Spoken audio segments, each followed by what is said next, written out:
now specifically Sri Lanka is going through this economic crisis.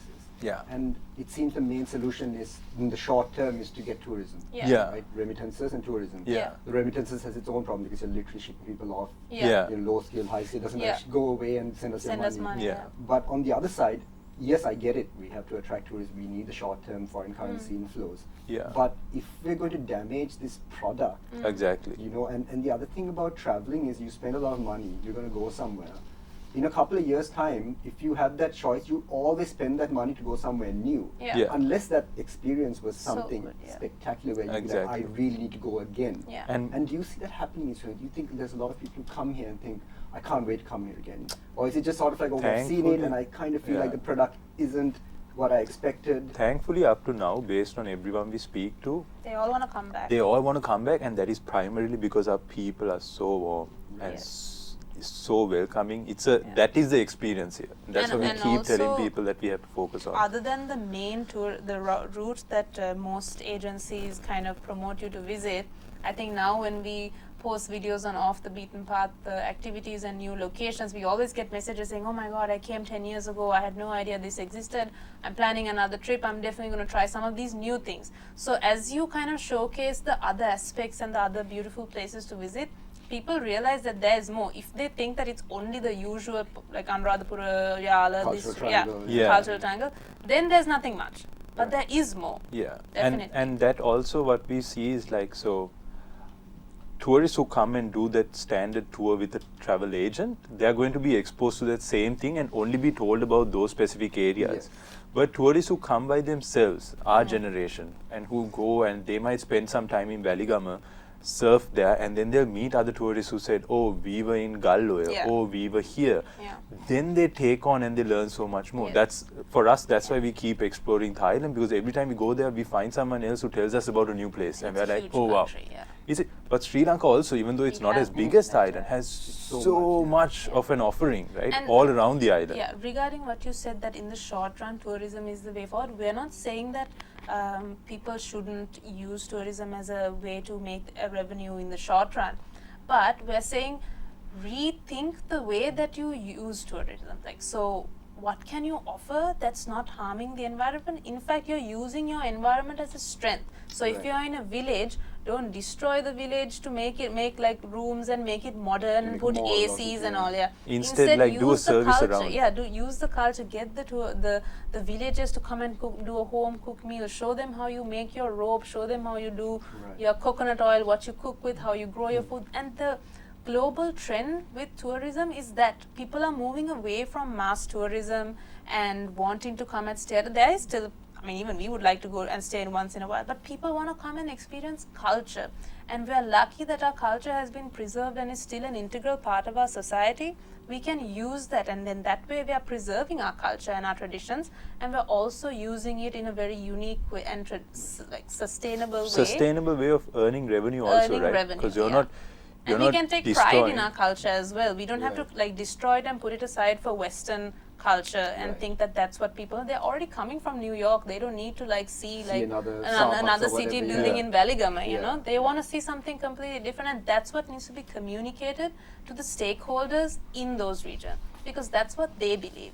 So that's like a little educational aspect that we can provide. And on that program, the both of you were quite adamant that the administration of tourism in Sri Lanka is quite splintered. There's quite a few organizations, so I think you were Definitely. speaking directly to some of these officials as well. I think there's the Sri Lanka Tourism Development Authority, there's the Sri Lanka Tourism Promotion Board, there's Sri Lanka Tourism. Am I missing one? There might be another Yeah, one. there's Might be. Yeah, so there's have hotel you seen school. any improvement in this? I mean, has there been any change in the organizational aspect? Have you seen any big changes in the last year? I mean, because it's been such a push, right? We're Yeah. all focused on tourism. Yeah. So how is the organizational aspect going? So our understanding of it is growing more now because we are a bit more involved with them and we sort of see it. It's not that everyone's trying, it's just that everyone's probably trying in different angles. Right, And it's a issue of, it's not a collective sort of push, and it's instead different people coming with great ideas. Like so many people reach out to us saying, hey, we are trying to get through to your tourist board, but no one's, There's a lack of direction. like it's simple, right? If you're running a business, you can't have your HR department doing one thing, your sales department doing one thing, and your marketing doing one thing. Everyone has to, the top has to set a goal saying this is our goal for the business, and then all the marketing, all the other arms come together in their specific departments to reach that goal. And I think as a country, that is, when it comes to like our government, that I think is a place where we are at a huge disadvantage, is that we are not aligned in what we want to achieve as a goal in a country, and then that doesn't sprinkle down to the other departments. But this is of course much easier said than done. Of course, yeah. But from the tourism standpoint, what we've seen is there are so many initiatives going on, but the structure is such that it doesn't all add up.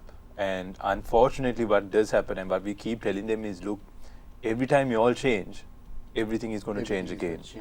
And so we can't rely on that. Like right now it's looking good because the current system has been in place for a year or two, right? But what happens when there's a change in power? If there is, then again, like we've seen it now, and we've been in the industry only 5 years, we've seen three changes. Yeah, and these things need they need 10 years, 20 years of consistent work going into like an idea or a plan or a campaign to really see results. 3 years, you can barely get the message out into like the world. So if you ask someone abroad, like what is Sri Lanka's campaign, like the slogan, even we don't know now. It's changing at the moment but again. If you ask them what is Thailand's campaign name, they would know. Malaysia, this you would came know. up, I mean, some years ago, right? And I think there was the small miracle. Yeah. And I think someone in the government, it might have been Mahinda Rajapaksa himself, who said, I don't like the word small. Then they changed it to the wonder of Asia, and then they, what is it, right? Is it so Sri Lanka for a while? It was so Sri Lanka for some time. Sri Lanka now, isn't it? No, now they're shifting away to like visit Sri Lanka. Smile or save Sri Lanka? That was No, they were trying to another push. thing, That was like So a this is, I separate guess, the problem. campaign. And I assume that when you have a promotion bureau at a development authority, that, okay, so these are regulators essentially, right? So then regulate. But instead of it's almost as if they've said, we're not going to regulate or something. Because, for example, like you mentioned down south, it's just completely come up without any, there's no licensing. There's very little registration with the Tourism Development Authority. There's very little standards going around for the tours, for the hotels. So, I mean, how does it come? Because I assume that a planning of, if you have a tourism ministry, then you have a central environmental authority, you have municipalities, and then you have all these other stakeholders, like an entire ecosystem of people like yourselves, like content creators, suppliers, the Jeep drivers, the national guides. Surely you should bring all these people together before we start formulating all these things. But I feel like the first thing you do is you put a nice glamorous video out, and then you spend a couple of $1 million on that. And it's a couple of $1 million. I checked up a few years ago, and it was literally like $3 or $4 million, which is so much money even before the appreciation. It's a lot of money, and I was just thinking, why wouldn't you funnel that money down to like some of the most talented social media entrepreneurs? And you we could have get so much, right? We have talent here. Even when it comes to not just content creation, if you want to make a campaign of that caliber and you're looking for like cinematographers and videographers and producers and directors, we have that skill here. And what happens is we don't utilize it, we never give them a chance, and eventually they go abroad and end up working for like these really amazing companies who you're probably hiring again to do the I production. guess this comes down to the point of what you mentioned earlier, is that we don't have a specific, I don't think there's too many goals. There's too many people that want Sri Lanka to sort of be too many things, right? So you want to be a mass market destination, but we don't really have the supply for it. No, And we want to be a 5-star destination, but we have very few high quality 5-star hotels where someone who is going to go to Phuket or wherever, some really expensive joint is not going to come here, pay roughly the same amount in $300, $500 hotel room. How do you see that let's take the luxury aspect of it. Like, how does Sri Lanka come to that level? Because I know there's a handful of properties that are top level. But even then you're talking about $500 a room a night. Then that traveler has so many options. Just in this region, just take Southeast Asia. So I think in that segment we are in a way lucky, because generally that traveler Sorry, you can keep going. Generally that traveler is looking for a unique experience also, right? So everyone spent $500 in Africa. Let's just say, right? Like, think of it. Like everyone does that trip to Africa in that price point. Everyone does the same thing in Thailand. Very few people have even heard of Sri Lanka.